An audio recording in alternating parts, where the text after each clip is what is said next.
स्वागत स्वागत स्वागत आप सभी का मेरे अनअकैडमी प्लेटफॉर्म पर बिल्डिंग मटेरियल एंड कंस्ट्रक्शंस के लेक्चर्स में, जो कि आप लोगों के लिए फ्री ऑफ कॉस्ट अवेलेबल करा रहा हूं। मैं निखिल गोयल आप सभी का तहे दिल से दिल में स्वागत करता हूं। उम्मीद करता हूं आपकी खुशहाली की और आपकी पढ़ाई बहुत अच्छे से चल रही होगी। मेरे प्यारे दोस्तों, आज आप सभी के लिए मैं बिल्डिंग मटेरियल एंड कंस्ट्रक्शन का लेक्चर लेकर आया हूं।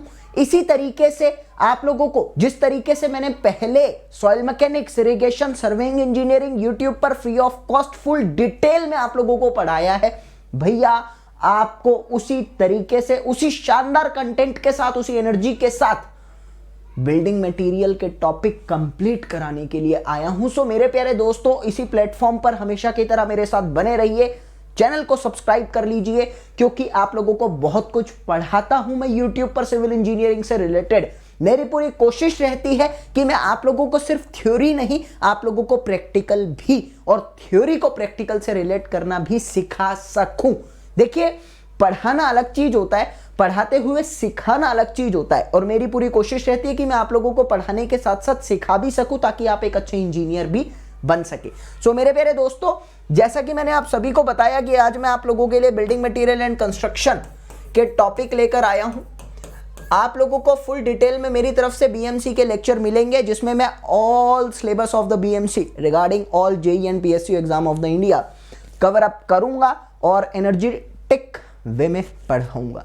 सो मेरे प्यारे दोस्तों, सेशन को स्टार्ट करने से पहले आप लोगों के लिए हमेशा की तरह एक छोटी सी इंफॉर्मेशन। भैया, अनअकैडमी के प्लेटफॉर्म पर ना मैं अपना प्लस कोर्स लॉन्च कर चुका हूं। प्लस कोर्स का मतलब क्या होता है? सर, आपको स्पेशल बेनिफिट्स मिलते हैं, आपको हर वो चीज मिलती है जो एग्जाम की प्रिपरेशन के लिए जरूरी होता है, जैसे कि live lecture, live doubt solution, personal interaction with teacher, आप लोगों को कंटेंट मिलता है, आप लोगों को हर लेक्चर की पीडीएफ मिलती है, फ्री टेस्ट सीरीज मिलती है, प्लस हर चीज को क्रैक करने के लिए सिर्फ और सिर्फ एक ऑर्गेनाइज्ड पैटर्न की जरूरत होती है, एक प्लानिंग की जरूरत होती है, और यहां पर हर चीज प्लान के हिसाब से होती है। जिस दिन हमें क्या पढ़ना है वो पहले से तय होता है, तो आप लोगों को हर वो चीज मिलती है जो आपको एक अच्छा इंजीनियर, एक अच्छा जेईई एस्पिरेंट बनाने में कारगर सिद्ध होती है। सो मेरे प्यारे बच्चों, कि आप मेरे प्लस कोर्स से पढ़ना चाहते हैं, इसी तरह की डिटेल कंटेंट को गैदर करना चाहते हैं, तो अनअकैडमी के प्लेटफॉर्म पर मेरी टीम से जुड़ने के लिए, जी हां, मेरी पूरी टीम से, टेक्निकल, नॉन टेक्निकल, जो कि भारत के टॉप एजुकेटर कैटेगरी में से आती हैं, उनसे जुड़ने के लिए आप इस कोड का यूज कर सकते हैं। सर, ये कोड कहलाता है NG live, N for Nikhil, G for Goyal, और लाइव मतलब आपको पता ही है। सो भैया, एक छोटा सा ना बेनिफिट होता है, जब इस कोड को अप्लाई किया जाता है तो आप लोगों को 10% का ओवरऑल डिस्काउंट मिलता है आपके subscription cost per. Plus ladies and gentleman, थोड़ा मुस्कुराइएगा, आपको एक छोटी सी इंफॉर्मेशन और देता हूं कि आपका कोई फ्रेंड है, वो अनअकैडमी पर जुड़ना चाहता है, वो इस कोड को अप्लाई कर सकता है। उनको भी, चाहे वो किसी भी फील्ड के हों, यहां पर अनअकैडमी पर 32 एग्जाम की तैयारी करवाई जाती है टॉप एजुकेटर्स के द्वारा। तो उन 32 के 32 फील्ड में एडमिशन के लिए, एडमिशन के टाइम पर यह कोड अप्लाई करके वो 10% का डिस्काउंट अवेल कर सकते हैं। उसके बाद मेरे प्यारे बच्चे, जब आप पेमेंट करो ना, तो पेमेंट करते टाइम आपको लास्ट में एक ऑप्शन दिखता है हैव अ रेफरल कोड का। Sir, have a referral code की जगह जब आप एनजी लाइव कोड अप्लाई करते हैं, इस एनजी लाइव कोड में आप लोगों को 10% डिस्काउंट इंस्टेंटली देखने को मिलता है। तुरंत की तुरंत आपकी कॉस्ट घटकर 1 साल की इतनी और 2 साल की इतनी हो जाती है। तो मुस्कुराइएगा जब आप ये कोर्स ले लो, क्यों? आप मुझसे जुड़ जाएंगे, प्लस आपको वो हर बेनिफिट मिलेगा जो एक प्लस मेंबर को मिलता है, कहीं ना कहीं ऊपर आ जाएंगे। ठीक है, तैयारी जम के होती है। मेरी कोशिश रहती है कि मैं लास्ट मिनट तक भी बच्चे का साथ ना छोड़ूं और उसको पढ़ाने का प्रयास करूं। मेरे सैंपल लेक्चर्स यूट्यूब पर बहुत सब्जेक्ट पढ़ा रखी है, सर्च करिए निखिल सर। भैया, इन सभी इंफॉर्मेशन के बाद एक छोटी सी इंफॉर्मेशन और देता हूं आप सभी को, बड़ी इंपॉर्टेंट है आप सभी के लिए। मेरे प्यारे बच्चे, मेरी हाल ही में अभी एक बुक लॉन्च हुई है, consolidated concepts of civil engineering. मेरी बुक लॉन्च हुई है अभी। तो अगर आप जेईई की तैयारी कर रहे हैं, अमेज़न पे ये बुक आप लोगों को मिल जाएगी। अमेज़न पे आप सर्च करिएगा मेरे प्यारे बच्चे, बुक का नाम है consolidated concepts of civil engineering crust to core by one liner concepts. ठीक है, तो इस बुक में मैंने जेईई की प्रिपरेशन के लिए वो कंटेंट दे रखा है। मेरी एश्योरिटी है कि 90 to 95% क्वेश्चन इसी बुक में से आप लोगों के आएंगे, और आए भी हैं।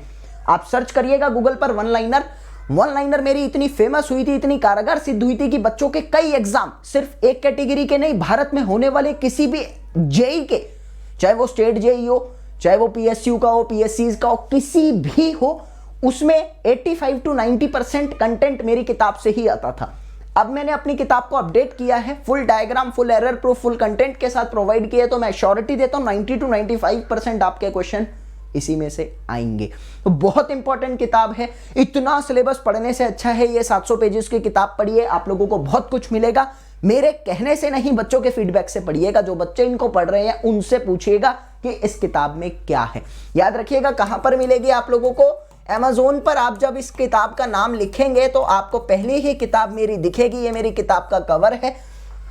कॉस्ट Amazon पर ही पता लगेगी, फीडबैक Amazon पर ही पता लगेगा, काफी चीजें आपको देखने को मिलेगी। फुल अपडेटेड बुक है, कुछ भी कमी नहीं है, कोई डायग्राम ऐसा पुअर नहीं है, सब कुछ ढंग से, इत्मीनान से, शांति से और तरीके से ड्रॉ करके आप लोगों को प्रोवाइड किया जा चुका है। तो मेरे प्यारे दोस्तों याद रखिएगा, जेई की प्रिपरेशन के लिए it is must for everybody. बहुत कुछ जानने को मिलेगा इस किताब के अंदर आप लोगों को। बाकी आपकी स्टूडेंट से बातचीत होगी तो वो आप लोगों को इसके बारे में बताएंगे। सो चलिए सेशन को पढ़ते हैं, सीखते हैं। और इसी के साथ सर्वेइंग, इरिगेशन और सॉइल मैकेनिक्स इसी प्लेटफॉर्म पर फुल लेक्चर दे चुका हूं। पढ़िए, जानिए, सीखिए और ऐसे ही मैं पढ़ाता रहूंगा। मेरे साथ बने रहिए, चैनल को सब्सक्राइब करिए। अनअकैडमी के प्लेटफॉर्म पर जाकर मुझे फॉलो कर लो। मेरी कुछ फ्री क्लासेस आती हैं, वहां पर वो आप लोगों को नोटिफिकेशन आ जाएगा, तो पता लग जाएगा मैं कब कब फ्री क्लासेस लेता हूं। काफी हेल्पफुल रहेगी आप लोगों के लिए, ठीक है। तो याद रखिएगा इस चीज को। चलिए सेशन को देखते हैं। सेशन में हम लोगों ने क्या करा था? Now ladies and gentleman, in the last session we have discussed about the types of the cement and I hope so कि टाइप्स ऑफ द सीमेंट आप लोगों को समझ में आ चुकी थी। हमने क्या क्या डिस्कस करा था लास्ट टाइम? सबसे पहले तो हम लोगों ने ओपीसी के बारे में डिस्कस कर लिया था। दूसरी चीज हम लोगों ने यहाँ पर रैपिड हार्डनिंग के बारे में डिस्कस कर लिया था, आई होप सो। तीसरी चीज इसी के साथ साथ एक्स्ट्रा रैपिड हार्डनिंग के बारे में भी हम लोगों ने डिस्कस कर लिया था। फोर्थ थिंग इसी के साथ साथ, fourth thing ladies and gentleman, इसी के साथ साथ आई थिंक सो कि क्विक सेटिंग सीमेंट भी डिस्कस हो चुका था ना, क्विक सेटिंग भी डिस्कस हो गया था। फिफ्थ वन, इसी के साथ साथ हम लोगों ने सल्फेट रेजिस्टेंस भी डिस्कस कर लिया था, सल्फेट रेजिस्टेंस डिस्कस कर लिया था। और उसी के साथ साथ ladies and gentleman low heat भी डिस्कस कर लिया था। और आई थिंक सो कि मैंने Portland pozzolana cement, I think Portland pozzolana cement था कि पोजोलाना स्लैग सीमेंट था, जो भी था, पीपीसी है ना। हाँ, तो Portland pozzolana cement, Portland pozzolana cement भी डिस्कस करा था। एंड आई थिंक सो ये मेरा लास्ट था, ये मेरा लास्ट सीमेंट था, तो ये मैं आज डिस्कस कर देता हूँ आप लोगों से। अभी बात आती है, इसके बाद एक और सीमेंट हम लोगों ने जाना था, that is the Portland slag cement. Portland slag cement ये भी हम लोगों ने जाना था। अभी इसके बाद दो तीन सीमेंट और है, उसके बारे में भी जानते हैं। इसके बाद कौन कौन सी सीमेंट आती है और मैं कहां से शुरू करूंगा मैं आपको बताने वाला हूँ। इसके बाद हमारे पास सीमेंट आती है, one is known to be as the super sulphated cement. Super sulphated cement, sulphate resistant Portland cement का कहाँ यूज नहीं करते हैं। हाँ, मैं पहले पढ़ा दूं थोड़ा सा, फिर उसके बाद लेकर आता हूँ, ठीक है, उसके बाद लेकर आता हूँ। क्वेश्चन बड़ा प्यारा पूछा आपने, ट्रिकी क्वेश्चन है। सुपर सल्फेटेड सीमेंट, उसके बाद हमारी आ जाती है व्हाइट सीमेंट, जिसको हम कलर्ड सीमेंट के नाम से भी जानते हैं। पता नहीं हुआ था कि नहीं हुआ था, बट आज डिस्कस कर देंगे। इसके बाद एक और सीमेंट आती है, that is known to be as the air entraining cement, air entraining cement. उसके बाद मेरे पास एक और सीमेंट आती है, I think so 12th number, yes. इसके बाद एक और सीमेंट आती है, that is known to be as the hydrophobic cement. Most important cement आजकल के पॉइंट ऑफ व्यू से एग्जाम में पूछी जा सकती है, हाइड्रोफोबिक सीमेंट, ठीक है। अब इसके बाद की जो सीमेंट है ना, यूं तो बहुत सारी सीमेंट आती है, लेकिन मेरे प्यारे दोस्तों जो जो इंपॉर्टेंट है हम उसको डिस्कस करेंगे। ऐसे हम ज्यादा डिस्कस नहीं करेंगे, जो हमारे एग्जाम पॉइंट ऑफ व्यू से इंपॉर्टेंट नहीं बनता उसको हम डिस्कस नहीं करने वाले यहाँ पर। तो ये चीज आप लोग समझ कर चलना, ठीक है ना। अभी मेरी बात आती है, हम लोग आज क्या क्या पढ़ने वाले हैं। आज हम लोग सबसे पहले तो इस लेक्चर के अंदर सल्फेट रेजिस्टेंट सीमेंट डिस्कस करेंगे, पोर्टलैंड पोजोलाना डिस्कस करेंगे, पोर्टलैंड स्लैग भी डिस्कस करेंगे, super sulphated, white cement, air entraining as well as hydrophobic cement. We are going to discuss all the things. उसके साथ साथ ladies and gentleman, further we will cover up the testing of the cement topic, जो कि बहुत important बनता है। And I will tell you many things about the testing of the cement. उसी के साथ साथ साथ में ये बताओ, वो मैंने सीमेंट का और पेंट का और स्टोन का ना क्वेश्चन अपडेट कर दिया था। पीडीएफ मिली कि नहीं मिली ये बताओ, पीडीएफ मिली कि नहीं मिली क्वेश्चंस की? मैंने आप लोगों को नहीं मिली भाई, मैंने अपडेट कर दिया था, अपलोड यहाँ से हो चुका है मेरी तरफ से, और आज नहीं, ये तो मैंने परसों ही कर दिया था, ये मैंने परसों ही अपलोड कर दिया था।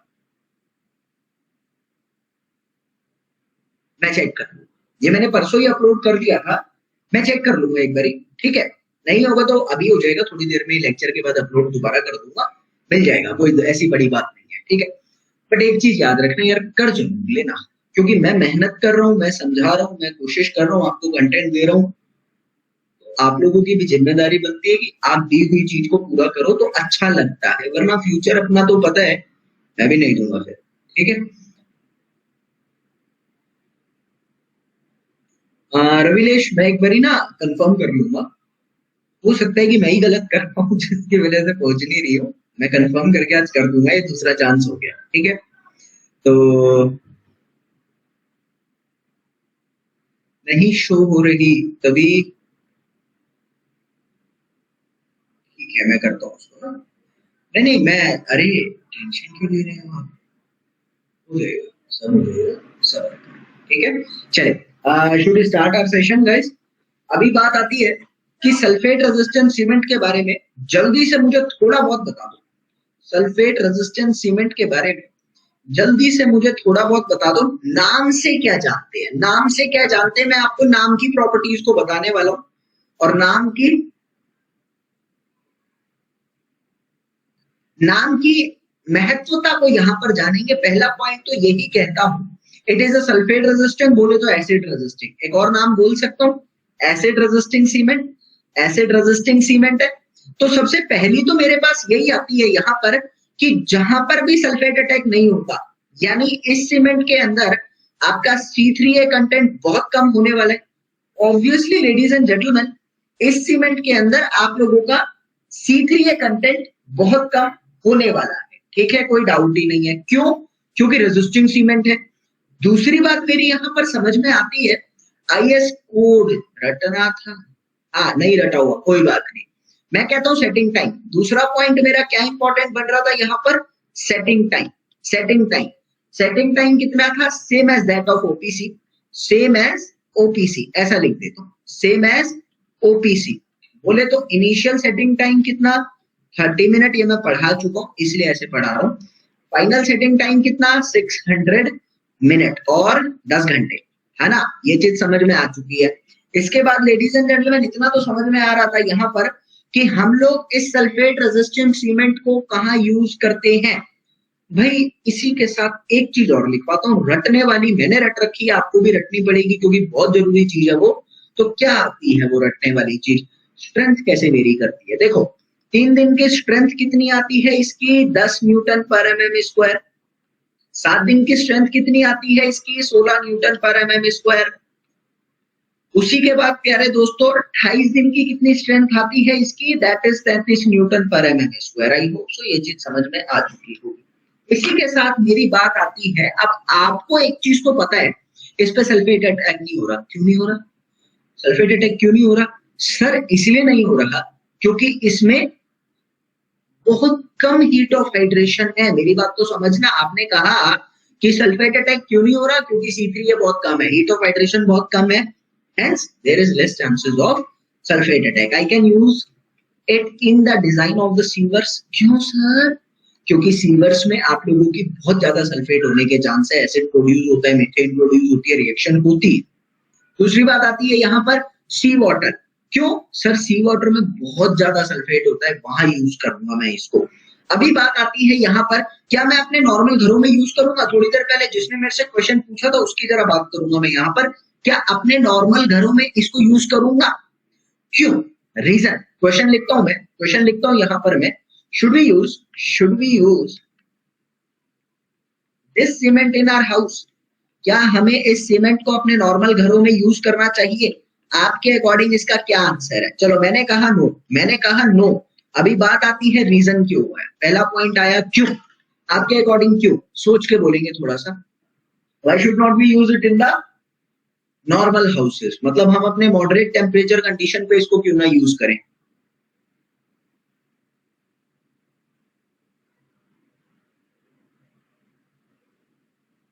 जल्दी बताएंगे। हेलो सर, आपकी सॉइल क्लास 2 घंटे 43 मिनट की पर 5 मिनट ही चली। Please solve my problem, one video is also missing. Please tell me the which lecture is that, please tell me which lecture is that, ताकि मैं उस लेक्चर से रिलेटेड सॉल्व कर सकूं आपका डाउट। वो लेक्चर नंबर कौन सा है तो मैं टेक्निकल टीम से बात करूंगा उसकी, ठीक है। सर आप लोगों में ना दिमाग नहीं है, बुरा मत मानिएगा, लेकिन आप लोग अगर मेरी बात को समझकर चलते ना, C3A कम है, तुम्हें कोई मतलब नहीं है उस चीज का, तुम्हें C3A से कोई रास्ता नहीं है, कोई रिश्ता नहीं है। क्यों? क्योंकि तुम्हारी C3A की वजह से कोई स्ट्रेंथ कम ज्यादा नहीं हो रही है, फाइनली स्ट्रेंथ तुम्हें मिल रही है। मेरी एक ही बात को समझकर चलना, और जिस बच्चे ने मेरे से डाउट पूछा था मैं उसका डाउट यहाँ पर क्लियर करने वाला हूँ। आपके घरों में यूज नहीं होती, क्यों नहीं होती? सर फाइनल स्ट्रेंथ आप लोगों को 33 न्यूटन/mm² की दे रहा है, और तुम्हें कितने की चाहिए थी मिनिमम? तुम्हें कितने की चाहिए थी यहाँ पर? मैंने कहा था final strength required for the home, final strength required for the normal condition और नॉर्मल यूज कितना था? जल्दी बताओ मुझे यहाँ से, दैट इज इक्वल टू कितना? सर प्लीज, सर प्लीज जल्दी बताओ कितना था। यार एक बात कहूंगा, बुरा मत मानना, मजा नहीं आता।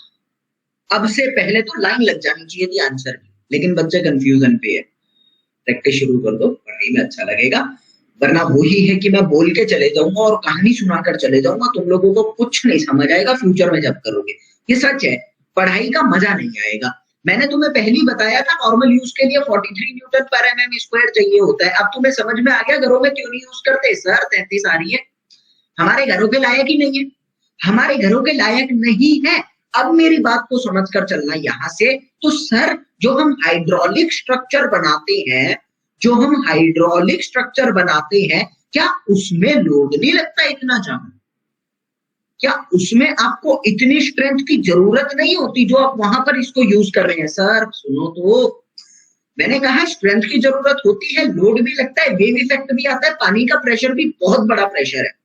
तो हम इसको यूज क्यों करते हैं वो रीजन आपको पता है, कि पानी के साथ रिएक्शन नहीं होता जल्दी से। दूसरा रीजन यह आता है कि समय के साथ ताकत गेन करता है, समय के साथ ताकत गेन करता है। 28 दिन के बाद जब हम इसको देखते हैं 56 दिन या फिर 70 दिनों पर, तो ये अच्छी खासी स्ट्रेंथ गेन करता है। इसीलिए प्यारे दोस्तों,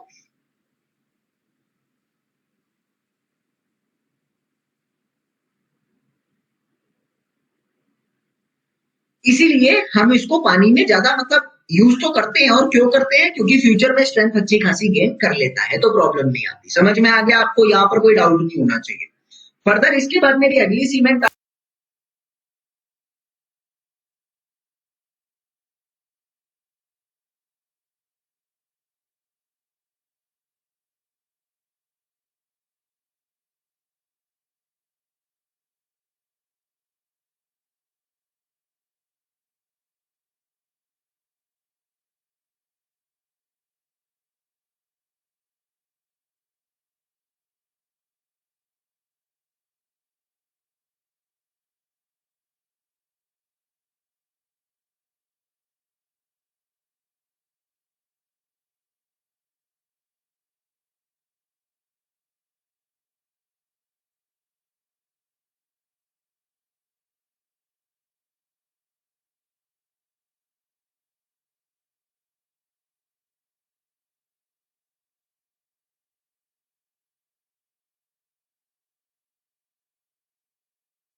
आती है मेरे प्यारे दोस्तों, that is known to be as the Portland slag cement, उसको भी डिस्कस करते हैं। अगली मेरी सीमेंट आती है जिसको नाम दिया जाता है पोर्टलैंड स्लैग सीमेंट। नाउ सबसे पहले तो मेरी बात यही आती है कि इसका कोड क्या होता है, दैट इज इंपॉर्टेंट। सो इसका कोड होता है मेरे पास IS 455/1989। No need to learn it. अगर जेई की तैयारी कर रहे हो, it is only for the AE, ये सिर्फ एई के लिए जरूरी बनेंगे, जेई के लिए नहीं बनते, कभी नहीं आएगा एग्जाम में। है क्या sir? As the name suggest, सिर्फ नाम की महत्वता को समझूंगा क्योंकि नाम में ही नोट्स बन रहे हैं। मैंने कहा what do you mean by the slag? Slag is defined as the residue material. Slag क्या होता है? Slag is defined as the residue material from manufacturing of the pig iron. Residue material, यार आप लोग ना प्लीज ये बातें जो है ना जल्दी करो। Residue material from manufacturing of the pig iron, manufacturing of pig iron. Lecture number 3 में सॉइल में और कॉस्ट एंड एस्टिमेशन के लेक्चर 19 में भी 2 और 41 मिनट पर वो वीडियो 58 ही चलता है। आप प्लीज सॉल्व करो। Hi contact to you in it's my first class. I haven't any number guys, sorry brother और sister, whatever you is, you have to come online and I'll ask by the technical team and I'll tell you in the next lecture. Got it? तो contact number तो मेरा नहीं है, but मैं lecture में ही help कर सकता हूँ आपको। एक बार ना नेक्स्ट लेक्चर देख लेना, एक बार आप उस वीडियो का नेक्स्ट लेक्चर देख लेना। अगर कॉन्टिन्यूटी में शुरू हो रहा है तो कोई प्रॉब्लम नहीं है, कई बार नेट इशू होने के कारण वो लेक्चर नहीं हो पाता, तो नेक्स्ट लेक्चर देखना।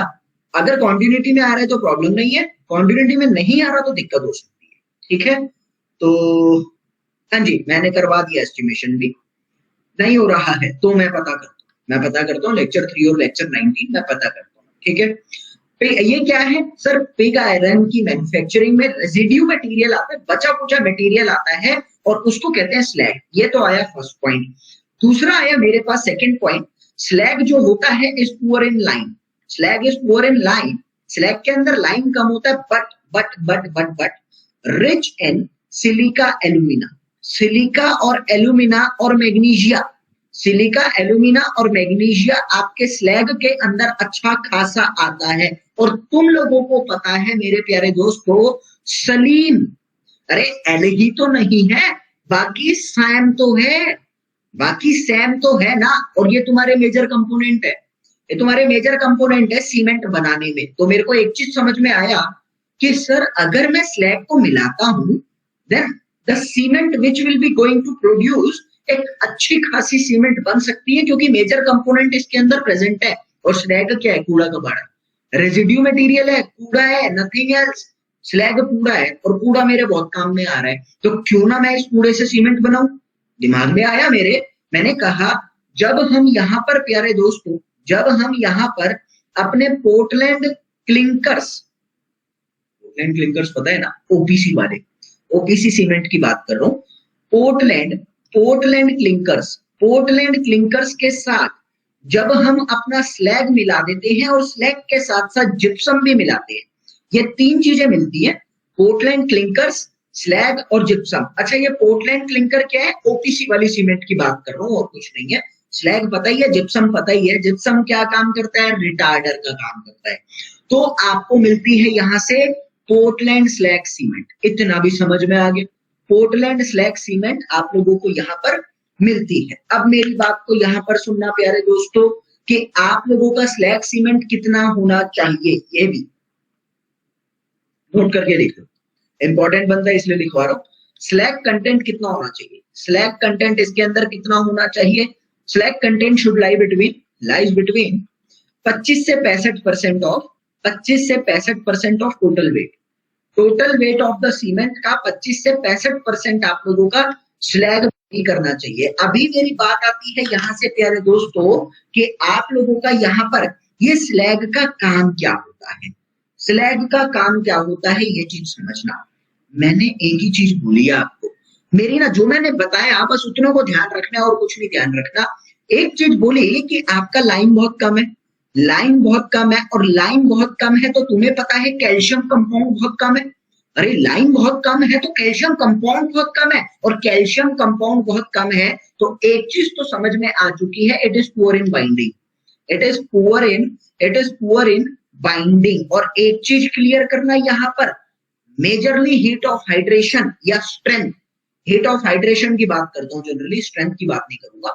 मेजरली आपकी हीट ऑफ हाइड्रेशन C3S के कारण भी आती है। मेजर हीट ऑफ हाइड्रेशन जो है, मेजर हीट ऑफ हाइड्रेशन जो है वो आपकी हीट ऑफ हाइड्रेशन जो है वो किसके कारण आती है? C3S और C3A के कारण आती है। C3S और C3A के कारण आती है। C क्या है? कैल्शियम। C क्या है? कैल्शियम। कैल्शियम बोले तो लाइन, लाइन बहुत कम है। I can say that heat कम है, I can say that heat कम है। रीजन समझ के चलना, रटना मत, पॉइंट तो मैं लिखवा ही दूंगा।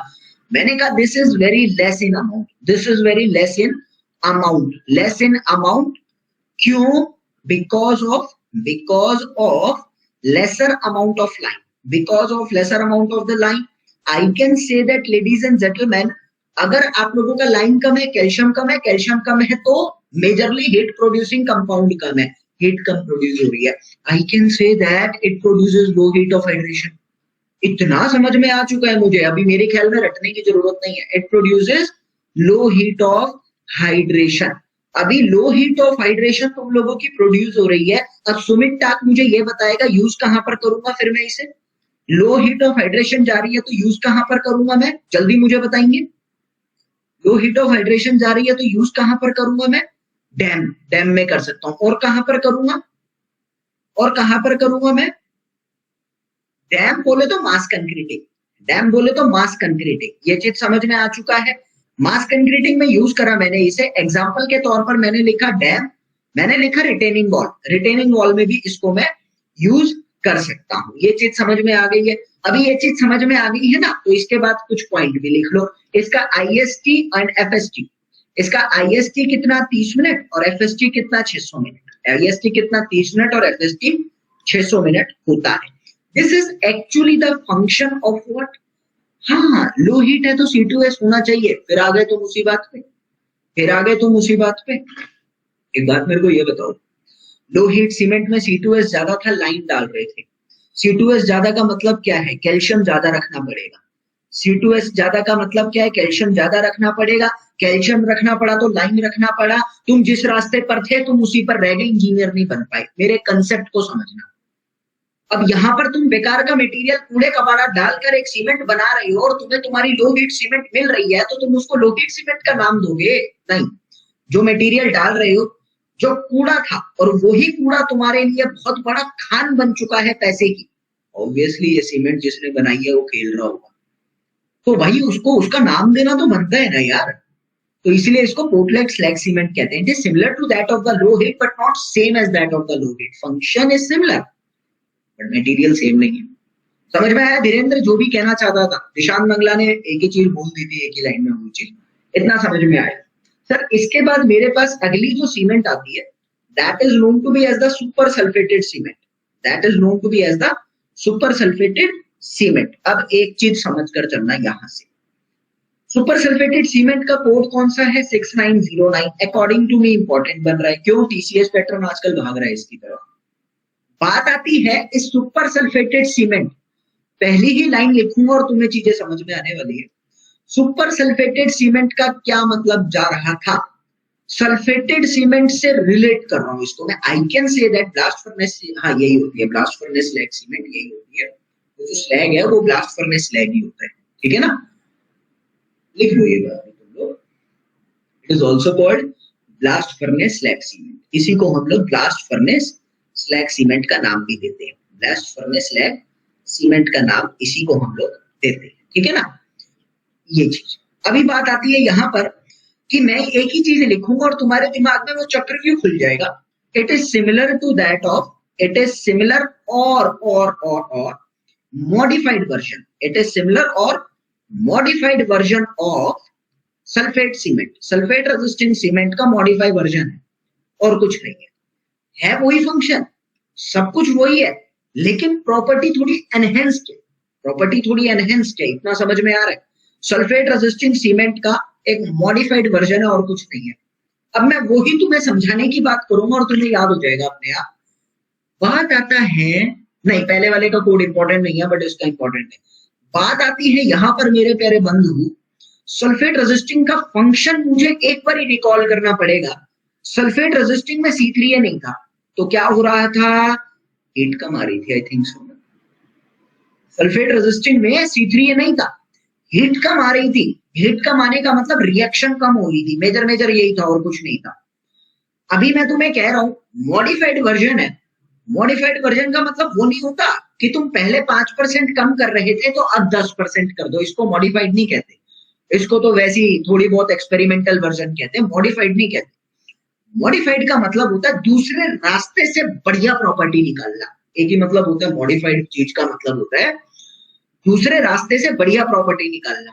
एंड यू नो दैट यहाँ पे रास्ता दूसरा रखूंगा, प्रॉपर्टी बढ़िया निकाल कर लाऊंगा। मैंने क्या करना है, मेरे को कुछ ऐसा रास्ता लेकर चलना है यार कि हीट कम निकल जाए। जैसे ही हीट कम निकलेगी तुम्हारे दिमाग में चीजें पहुंच चुकी है मेरे बताने से पहले, रिएक्शन कम होगा। रिएक्शन कम होगा तो रेजिस्टिंग तो अपने आप बन गए। आ गई बात समझ में? रिएक्शन कम होगा तो रेजिस्टिंग तो अपने आप बन गए। सर रेजिस्टिंग अगर अपने आप बन गया तो तुमने क्या डाला उसमें? एक बच्चा थोड़ा सा इंजीनियर्स माइंड यूज करेगा और मुझे ये बताएगा कि तुम सुपर सल्फेटेड कैसे बना सकते हो। तुम्हें मटेरियल पढ़ा चुका हूं, मेरा फंक्शन समझ में आ चुका है। हीट कम निकालनी है, रिएक्शन कम करानी है, और उसको मॉडिफाइड वर्जन को सुपर सल्फेटेड का नाम दे दिया। मैंने मटेरियल पढ़ाए हैं, आ गया। सौरभ जाटव आ गया। ये वो बच्चा है जो कंपनी खोल सकता है, साथ के साथ लोकेश भी कम नहीं है। चीजें समझ में आनी चाहिए, that is the main thing, nothing else. तुम्हें समझ में आ चुका है कि स्लैग में वो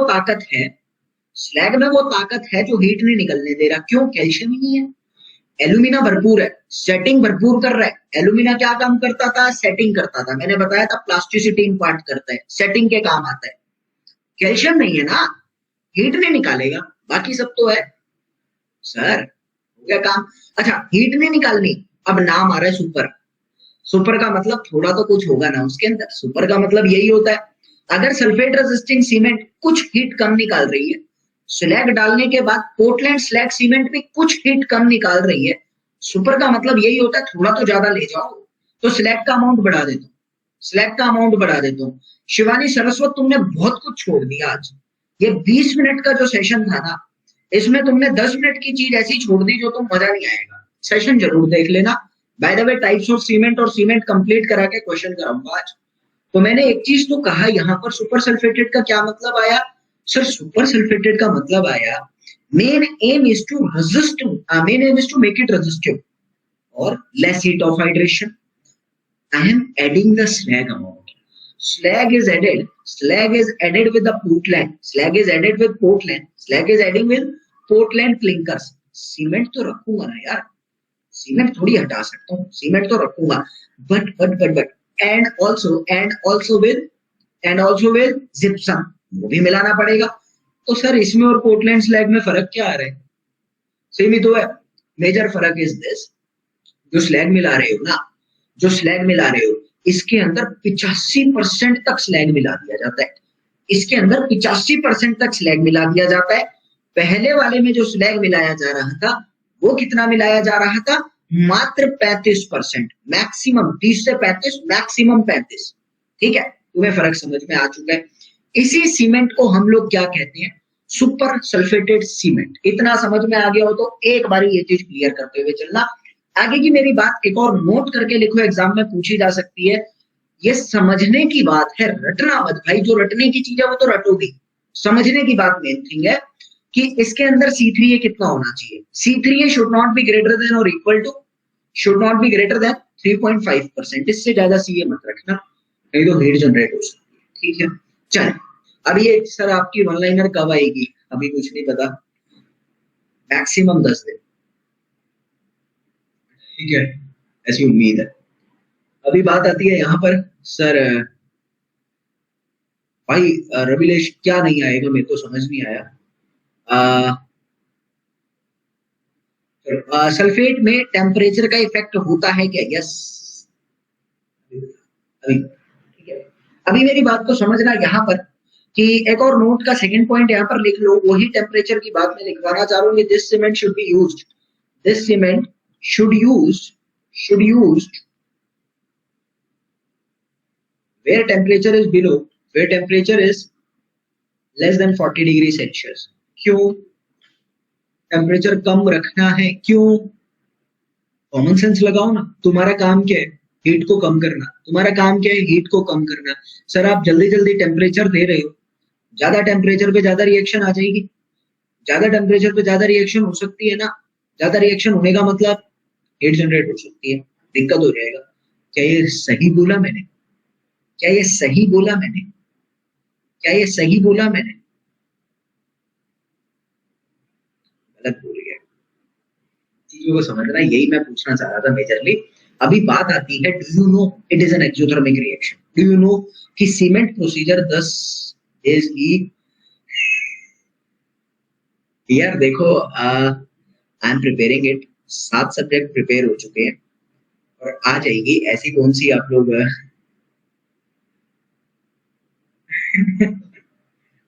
मेरे हाथ में नहीं है यार, मैं तो अपना काम करके देता हूँ, एडिटर एडिट करता है, लंबा प्रोसीजर होता है। Try to understand.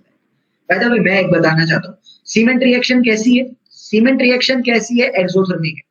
Cement reaction, हाँ स्टील होगी, इस बार स्टील होगा, ओपन चैनल फ्लो होगा, मशीनरी होगा, सब होगा, उसमें कुछ नहीं छूटेगा, अब कुछ नहीं छूटेगा। एक्सोथर्मिक रिएक्शन है। सीमेंट कैसी है? Exothermic reaction, obviously exothermic reaction है। एक चीज समझ में आती है, एक्सोथर्मिक रिएक्शन का मतलब क्या होता है? It is heat evolving, it is heat evolving. और तुम्हें समझ में आता है जिसमें से हीट निकल रही है, जिसमें से हीट निकल रही है, इट मीन्स ये हीट को अपने पास से भगा रहा है। हीट इवॉल्विंग को दूसरी भाषा में कह सकता हूँ हीट फॉबिक, दूसरी भाषा में कह सकता हूँ हीट फॉबिक और टेम्परेचर फॉबिक, एक ही बात है। और तुम क्या कर रहे हो? तुम अलग से इसको टेम्परेचर दे रहे हो, तुम अलग से इसको टेम्परेचर दे रहे हो। If temperature is more, if temperature is more, then I can say that reaction is low.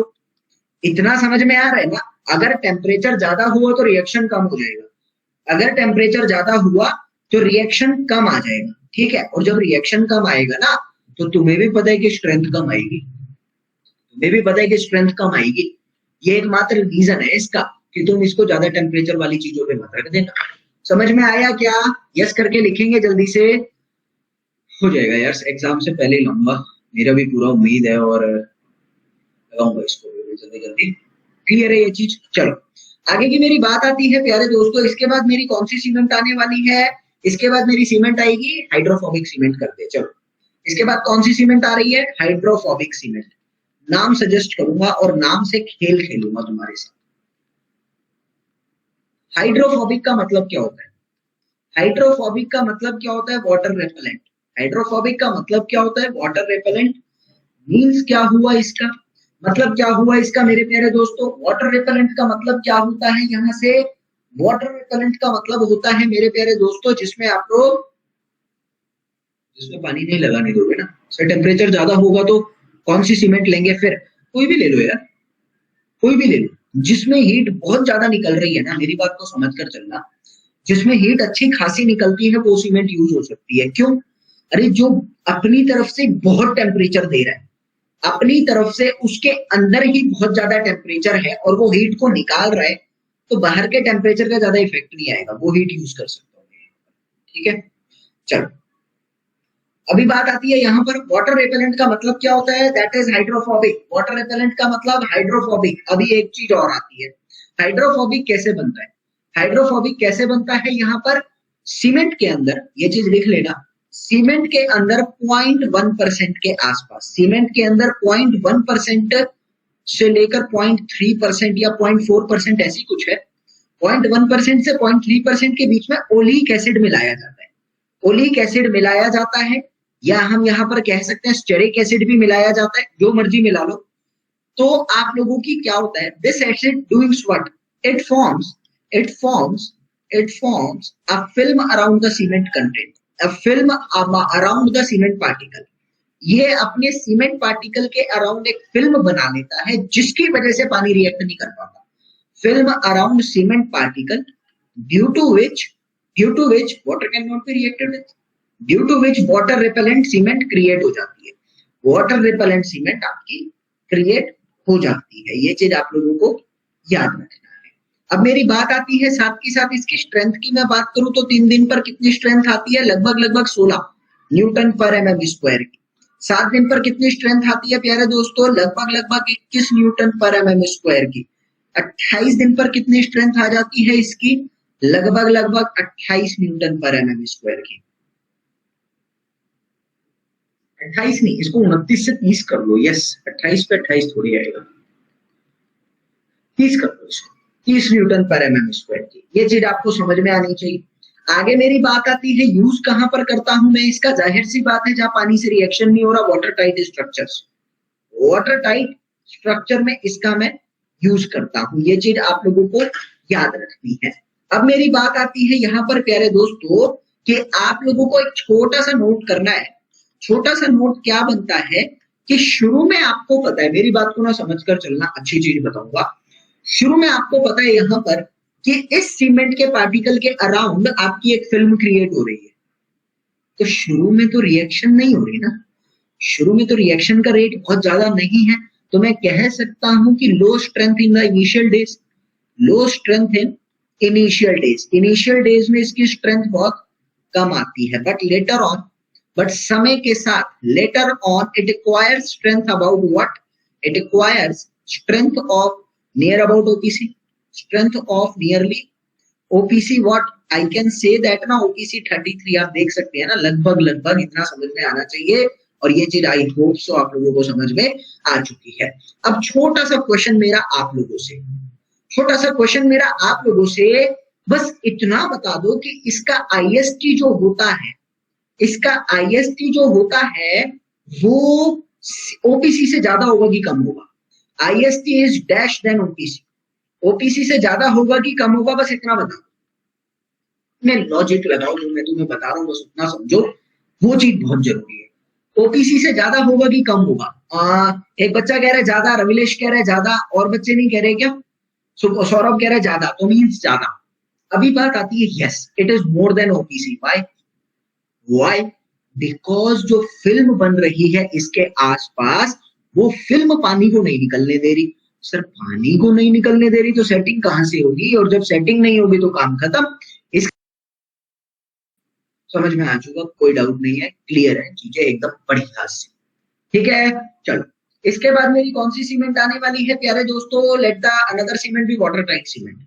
अगली सीमेंट को हम लोग क्या लिख रहे हैं? Water tight cement. अच्छा मेरी बात आती है यहाँ पर, हर किसी का कोड लिखवा रहा हूं तो इसका भी लिख लो। इसका कोड अभी अभी दिमाग में आया मेरे, इसका कोड जो होता है 8043, लिख लो IS 8043। याद करने की कोई आवश्यकता नहीं है, लेकिन फिर भी हर किसी का लिखवा रहा हूं तो इसका भी लिख लो, क्या दिक्कत है? वाटर टाइट भी कलर्ड सीमेंट, सॉरी। अब तुम्हें ये तो पता लग चुका होगा वाटर टाइट सीमेंट कौन सी होती है ना? That is the hydrophobic cement. Water repellent cement, water tight cement, hydrophobic cement सब एक ही है। तो इतना समझ में आ रहा है। अगला मेरा जाता है कलर्ड सीमेंट, अगला मेरा जाता है कलर्ड सीमेंट, और इसके ब्रैकेट में आप लोग क्या लिखने वाले हैं? White cement. ये मैंने करा दिया था क्या? जल्दी बताना बंधु, ये मैंने करा दिया था क्या आप लोगों को? करा दिया था? अच्छा करा दिया था, तो ये बताओ इसका कोड कौन सा था? जल्दी से IS कौन सा कोड था वो बताओ। इसके बाद इसका पहला पॉइंट मैं लिखवा देता हूँ, जल्दी से रिवाइज करवा देता हूँ। इसकी स्ट्रेंथ कितनी थी? इसकी स्ट्रेंथ कितनी थी? Is equal to 90% of OPC. दूसरा मैंने आप लोगों को यह भी बताया होगा कलर पिगमेंट कितना मिलाते हैं? कलर पिगमेंट कितना मिलाते हैं? 5 से 10% of total weight of the cement, ये भी बता दिया होगा IS 8042। बढ़िया बढ़िया, अच्छा टोटल वेट के बराबर मिलाते हैं। अच्छा तीसरा आता है मेरा यहाँ पर कि कौन सा एलिमेंट कौन सा कलर प्रोड्यूस करता है, वो चीज आप लोगों को पता होनी चाहिए।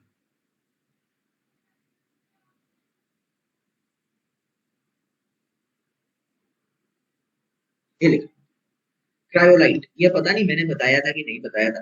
Cryolite act as a catalyst during, ये नहीं बताया था। देख लो क्रायोलाइट जो होता है वो एक कैटलिस्ट की तरह एक्ट करता है during burning of the cement clinker. Burning के टाइम पर इनके क्रायोलाइट जो है वो एक कैटलिस्ट की तरह एक्ट करता है, तो ये इसमें मिलाया जाता है। अच्छा क्रायोलाइट का कॉमन नेम तो क्रायोलाइट ही है। क्रायोलाइट का फॉर्मूला क्या बनता है आप लोगों का ये भी पता होना चाहिए। Sodium aluminoferrite Na2Al2F6 Na2Al2F3 I think so. Sodium aluminoferrite, एक बार इसको चेक कर लेना गूगल पे आप लोग, केमिकल फॉर्मूले में एफ में 6 है कि 3 है वो बनाना पड़ेगा, इतना टाइम नहीं है तो एक बार चेक कर लेना। सोडियम एल्यूमिनो फेराइट, इसको चेक करना है, 6 है, यस। चलो sodium alumino ferrite, sodium alumino ferrite क्या है, क्रायोलाइट है, और ये क्या करता है आपका टोटल कैटलिस्ट की तरह एक्ट करता है। सबसे पहले मुझे ये बताओ कोबाल्ट कौन सा रंग प्रोड्यूस करता है, उसके बाद आता है क्रोमियम कौन सा रंग प्रोड्यूस करता है, उसके बाद आता है आप लोगों का मोबाइल, तीसरा आता है मोबाइल। मैग्नीशियम कौन सा रंग प्रोड्यूस करता है, कोबाल्ट कौन सा करता है, सीजी। कोबाल्ट कौन सा करता है जल्दी बताओ, कोबाल्ट करता है ब्लू कलर। उसके बाद आता है आप लोगों का क्रोमियम, सीजी बोले तो ग्रीन कलर, मोबाइल बोले तो ब्लैक कलर। ये चीज आप लोगों को याद रखनी है, ठीक है। आगे चौथा कंपाउंड कौन सा आता है जल्दी बताना, चौथा कंपाउंड कौन सा आता है, जल्दी बताओ भैया, आयरन ऑक्साइड, ठीक है। चौथा कंपाउंड कौन सा आता है, आयरन ऑक्साइड। कौन सा कलर देता है ये, आईब्रो तो बोले तो ब्राउन कलर। मैंने ऐसे याद कर रखा है, मैं तुम्हें बता देता हूँ, मैं जो ये कह रहा हूँ मैंने, मेरी ट्रिक्स कैसी, जिसके सिर पैर नहीं होते, मेरी ट्रिक्स कैसी, वाहियात लेकिन काम आ जाती है, ठीक है। तो इसको जरा लिख लो कैसे याद करता हूं मैं। I for I, B R for brow, eyebrow, ये बन रहा है ना आईब्रो, तो मैंने इसको ऐसे याद कर रखा है eyebrow. M for M, B L for mobile, तो इसको मैं कैसे याद करूंगा, एमबीएल मोबाइल, इसको कैसे करूंगा मोबाइल, ठीक है। सीजी, सी फॉर सी और जी फॉर जी, अरे क्या बन गया ये, क्या बन गया ये, क्या बन गया ये, सीजी सेंटर ऑफ ग्रेविटी यार। अरे सीजी सेंटर ऑफ ग्रेविटी आ गया ना। अभी तुम्हें दिक्कत क्या पर आएगी, सर सी के 2 कंपाउंड है, मेरी बात को ना समझना, तुम्हें सीधे समझ में आ जाएंगे। सी के 2 कंपाउंड है सर, दिक्कत आ रही है। अरे मैं कह रहा हूं उसकी कोई ट्रिक ही नहीं है, उसकी कोई ट्रिक ही नहीं है। अरे कर दिया ना कार्बन ब्लू, फिर इतनी लंबी चले गए तुम। ट्रिक कैसी बनानी है, जिसके सिर पैर नहीं होते वो वाली ट्रिक बनानी है। मैंने कहा उसकी कोई ट्रिक ही नहीं है, तुम्हें याद हो गया कैसे, सर कोबाल्ट को पढ़ो ना, बस खाली कोबाल्ट पढ़ो, खाली कोबाल्ट पढ़ो। को और बाल्ट के अंदर बी और एल आ रहा है दोनों, बाल्ट के अंदर बी और एल दोनों आ रहे हैं और कहीं नहीं आ रहे, हो गया कोबाल्ट में को फॉर कोबाल्ट, बी और एल मतलब ब्लू, हो गया काम। तो ऐसा कह रहे हो, कोबल कह रहे हो, कोबलू कह रहे हो, गया। मेरी तरफ से ये ऐसे, मैंने ऐसे याद कर रखा है, मेरे को ऐसे याद है, तो तुम भी कर सकते हो, ठीक है।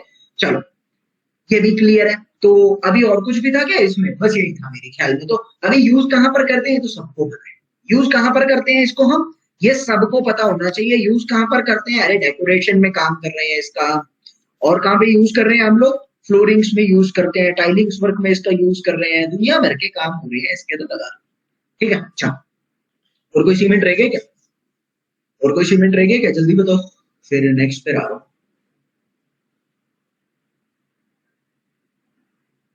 यही है ना सीमेंट, तो और तो नहीं रह गया होगा। हाँ भाई, सुपर सल्फेटेड हो गया, व्हाइट हो गया, एयर एंड ट्रेनिंग नहीं करा, ये रह गया।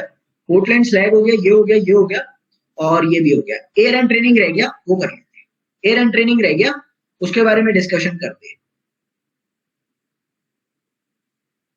चलो भाई, मैसनरी सीमेंट की मैं बात करूं ना, तो मैसनरी सीमेंट एक्चुअली कोर्स में नहीं है, तो नहीं है, मैं बहुत लंबा खींच लूंगा तो दिक्कत हो जाएगी, तो बहुत सारी सीमेंट है। Masonry cement is not in your course, that's why I am not telling you, but don't worry about that, ऐसा मैं छोड़ूंगा नहीं ये कहकर। I tell you in the special class, और सुनो, कल सुबह की स्पेशल क्लास है ना 9 बजे की, कल सुबह की 9 बजे की स्पेशल क्लास है, तुम आते तो होगे नहीं, लेकिन आना जरूर कल, कल इसके बारे में बता देता, ठीक है। हाँ टी की बातें चल रही है, कल की जो है ना, कल का जो टॉपिक है वो है चाय विद निखिल सर। यस, कल आप लोग ना तो अकेले पीकर आओगे, ना तुम खाली पेट आओगे, ना तुम बाद में पियोगे, तुम कल साथ में पियोगे। यस, सेशन अच्छा जाएगा कल, मजेदार सेशन है, ठीक है। जैसे कि मजेदार सेशन मैं तुम्हें पेड वाले वक्त थोड़ा सा बता देता हूँ। हाँ एमपीएससी के लिए सफिशिएंट है ये जो है ना, जैसे मैं तुम्हें रीजन बता रहा हूँ, कल के सेशन में कुछ ऐसी चीजें बताऊंगा जिसमें तुम्हें रीजन पता लग जाएगा और मजा आएगा पढ़ने में, ठीक है। तो कल का सेशन अच्छा रहेगा बनना। बाय द वे, तो मैसनरी भी उसी में करा देता हूँ।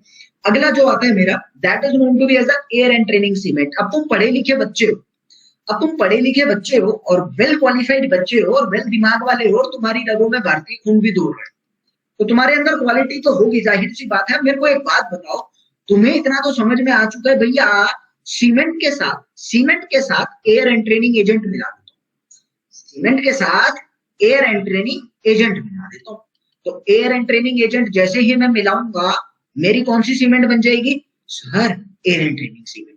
कौन सी सीमेंट बन गई? Air entraining cement, no doubt in this. अभी तुम्हें पता है पहला एयर एंट्रेनिंग एजेंट का मतलब क्या होता है? इसकी वर्केबिलिटी हाई हो जाती है, कोई डाउट ही नहीं सर, इसकी वर्केबिलिटी हाई हो जाती है, कोई डाउट ही नहीं है। दूसरा, वाटर सीमेंट रेशियो इंक्रीज हो जाती है, कोई डाउट नहीं है।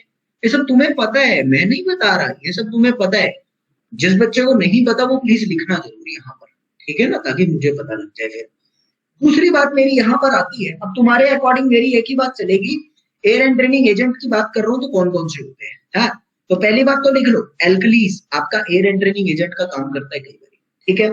दूसरा मेरे पास आता है यहाँ पर प्यारे दोस्तों लिग्नोसल्फेट्स, ऐसा लिख लो, यहाँ पर आपके पास आता है यहाँ पर लिग्नोसल्फेट। लिग्नोसल्फेट का मतलब जैसे calcium lignosulphate, magnesium lignosulphate, lignosulphate salts of calcium, magnesium, aluminium, ये सब चलता है, ठीक है। तीसरा आप लोग यहाँ पर लिख सकते हैं प्यारे दोस्तों सल्फोनेट सोल्ट्स, तो ऐसा लिख लो तीसरा alkyl aryl sulphonate salt, alkyl aryl sulphonate salt, ये चीज भी आपको याद रखनी है, ठीक है। मेजरली तो तीन ही होते हैं, एक और लिखना चाहो तो वुड रेजिन्स भी काम आ जाती है जनरली, एक और लिखना चाहो तो आप रेजिन्स लिख सकते हो यहाँ पर, एटसेट्रा, ठीक है। वैसे तो एटसेट्रा की जरूरत नहीं है, चार ही होते हैं मेजर। अभी मेरी बात आती है यहाँ पर, मैं एक ही चीज पूछना चाहूंगा तुमसे और तुम उसका आंसर दे देना। देखो, ऑयल कह सकता हूं ऑयल, लेकिन ऑयल जनरली मैं यूज नहीं करूंगा। ऑयल कह सकते हो, गलत नहीं कहूंगा, ऑयल कह सकते हो। अभी बात आती है यहाँ पर आईएसटी के बारे में, मुझे तुम ये बताओ इसका आईएसटी कैसा होगा, इसका आईएसटी कैसा होगा? मुझे बस एक ही चीज बता दो, IST is dash than OPC, बस इसका सेंटेंस बता दो। अब सही बताऊं तो इसका पर्टिकुलर आईएसटी तो आज तक निकला ही नहीं है ढंग से, गूगल भी करना तो तुम्हें वेरियस डाटा शो करेगा, लेकिन ढंग से निकला नहीं है। अब मेरे अकॉर्डिंग आईएसटी तुम बताओगे, आईएसटी तुम्हारे अकॉर्डिंग कितना होगा? भाई तुक्के नहीं मारने, रीजन समझ के चलो। शुरू में मैंने क्या बोला तुम्हें? सर हवा रह गई है इसके अंदर, और तुम्हें पता है जहां हवा होती है ना, वहां हवा पास नहीं कर पाती। मेरी बात को समझ लेना जो तुम मैं कहना चाहता हूं यहाँ पर। मैंने कहा बीच में अगर हवा है ना, तो बाहर की हवा वहां से पास नहीं कर पाती। हाँ, क्यों सर? वैक्यूम क्रिएट हो जाता है, हवा पास नहीं कर पा रही, और स्टीम भी पास नहीं करेगी। जब बाहर की नहीं आ रही तो अंदर की कहां से जाएगी? मैंने कहा स्टीम नहीं उड़ेगी इसमें से। और दूसरा रीजन सिंपल सोबर सा, मैं ये कह रहा हूं, तुम पानी बढ़ा रहे हो यार, पानी बढ़ा रहे हो तो पानी को सूखने में टाइम नहीं लगेगा क्या? लगेगा, बराबर बात मैंने बोली, इट इज मोर, कोई डाउट ही नहीं, समझ में आ चुका है, कोई डाउट नहीं है, ठीक है ना। चलो, तो इतना समझ में आ चुका है प्यारे दोस्तों यहाँ पर। अब मुझे एक चीज बता दो यहाँ कि तुम्हारे अकॉर्डिंग इसका यूज कहाँ करूंगा। याद हो अगर तुम लोगों को, तो मैंने एक ही बार पढ़ाया था यूट्यूब पे ये, और उस दिन बड़े डिटेल में पढ़ाया था इसका फंक्शन, आज नहीं पढ़ाने वाला, बट वैसे ही पूछ रहा हूँ कि तुम्हें क्या लगता है इसका यूज कहाँ करूंगा? इंजीनियरिंग माइंड लगाओ थोड़ा सा, फिर मैं बता ही दूंगा। मैं तो जल्दी बताओ।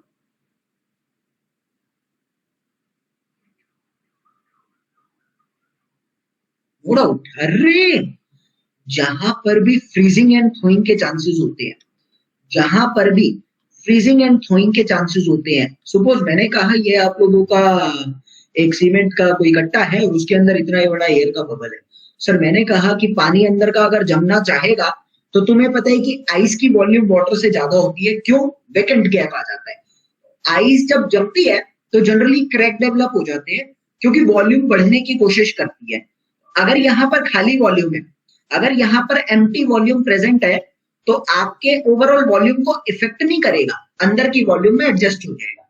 आई कैन से दैट ना, कि जहां फ्रीजिंग एंड थॉइंग एक्शन होगा वहां एयर एंट्रेनिंग सीमेंट का यूज करूंगा मैं। समझ आया हो तो एक बार यस करके लिखना, जल्दी फिर चल रहे हैं आगे हम लोग। ये चीज बताओ जल्दी से। अब इसके बाद फिर मैं अपने कुछ टॉपिक्स पर आऊंगा। ये चीज क्लियर है? हो गया क्लियर? तो टाइप ऑफ सीमेंट हम लोगों ने पढ़ ली, टाइप ऑफ सीमेंट हम लोगों ने पढ़ ली। अब इसी के साथ प्यारे दोस्तों मैं पहले तुमको टेस्टिंग पढ़ा देता हूँ, फिर क्वेश्चन पे आ जाऊंगा, ठीक है। तो टेस्टिंग की बात करते हैं। अगला टॉपिक मेरा आता है यहाँ से testing of the cement. Testing of cement. अभी मैंने मैन्युफैक्चरिंग भी नहीं पढ़ाई, अभी मैंने मैन्युफैक्चरिंग ऑफ सीमेंट नहीं पढ़ाया तुमको। क्यों नहीं पढ़ाया सर? इतना इतना इतना आसान टॉपिक है। सो उम्मीद मेरे प्यारे दोस्तों आपको सेशन पसंद आया होगा। आप लोगों ने बीएमसी के कंटेंट का जो भी सोचा होगा वो आपको 100% समझ में आया होगा और वो मिला भी होगा। जो आपको मुझसे एक डिमांड होती है वो डिमांड आपकी जरूर पूरी हुई होगी। और मेरे प्यारे बच्चे, इसी तरह के सेशन को पाने के लिए, फ्री ऑफ कॉस्ट पढ़ने के लिए, प्लस और ज्यादा डिटेल में जानने के लिए मुझे अनअकैडमी के प्लेटफॉर्म पर फॉलो करिए। और याद रखना, मेरे प्लस कोर्स में अगर आप आना चाहते हैं, इसी तरीके से डिटेल में अपने कंटेंट को जानना चाहते हैं, तो ये मेरा कोड है NG Live। इस कोड को याद रखना क्योंकि आपकी ओवरऑल कॉस्ट में आपको डिस्काउंट मिलता है, ठीक है। सो बच्चे ध्यान रखना है, NG Live is my code. So चलते हैं। Thank you for continuously watching me. जय हिंद, जय भारत। हंसते रहो, मुस्कुराते रहो, खेलते रहो, पढ़ते रहो, माँ बाप की सेवा करते रहो, संस्कार पाते रहो। ज्ञान लेना है, ज्ञान लेना है और ज्ञान लेना है, क्योंकि ज्ञान ही वो एकमात्र चाबी है जो हमारे देश का विकास कर सकती है। और याद रखिएगा, देश का विकास ही आपका विकास है, ठीक है। तो प्लीज पढ़ाई करिए, जम के करिए, सीखिए और अप्लाई करिए। सिर्फ और सिर्फ देश की डेवलपमेंट करनी है, because country's development is our development, याद रखिएगा। और जेई बनने के लिए मैंने एकमात्र छोटी सी अपनी एक किताब निकाली है भैया, वो मैं आप लोगों को बता चुका हूं। इस किताब के थ्रू आपको बहुत कुछ जानने को मिलेगा, ये मैंने शुरू में भी बताई थी। ध्यान रखिएगा, अगर आप लोगों को लेनी है, मेरे अकॉर्डिंग तो लेनी चाहिए, बाकी आपकी मर्जी है। आप बच्चों से एक बार इसके बारे में जानना, और काफी लोगों को पता भी होगा कि मेरे वन लाइनर कंसेप्ट से कितने ज्यादा क्वेश्चन उनके एग्जाम में फंसते हैं। तो मैं सजेशन दे रहा हूं, मैं आपको सिर्फ यही कह रहा हूं कि आपके पास अगर नोट्स हैं तो नोट्स पढ़िएगा, नहीं तो ये बुक आपके लिए बहुत बेनिफिशियल होने वाली है। तो प्लीज इसके बारे में भी जरा देखना। सिर्फ आपके जेई बनने के रास्ते में जो कठिनाइयां होती है ना, जो बहुत मुश्किल सिलेबस होता है ना, वो खत्म हो जाएगा इसको लेने के बाद। अपने आप समझ आ जाएगा कि मैं क्यों इतना बोल रहा था।